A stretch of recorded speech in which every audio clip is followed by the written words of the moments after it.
State employees who are in the field, whose feet are on the ground, who are doing the actual work of government, as opposed to the legislature, which passes the laws which direct the government and tell the government what it should be doing. But the actual employees, the civil servants, they're the ones who really know what they're talking about.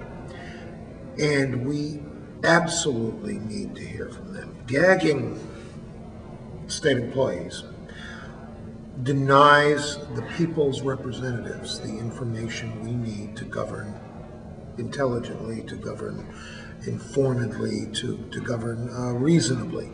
And you realize this analysis hasn't even begun to touch on the issue of the rights, the free speech rights of these employees. That's a whole other issue, perhaps, probably a more important issue. But I figured I could just add my an angle on this that perhaps is not being looked at as much as the free speech rights.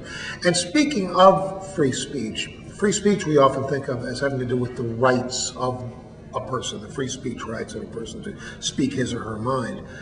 But going back to Thomas Jefferson, the understanding has always been among Americans that the whole culture, the whole society benefits from the free exchange of ideas. Oliver Wendell Holmes spoke of the marketplace of ideas. It's not just that people have a right to speak, it's that society needs to hear from them. And that includes people who say bad things.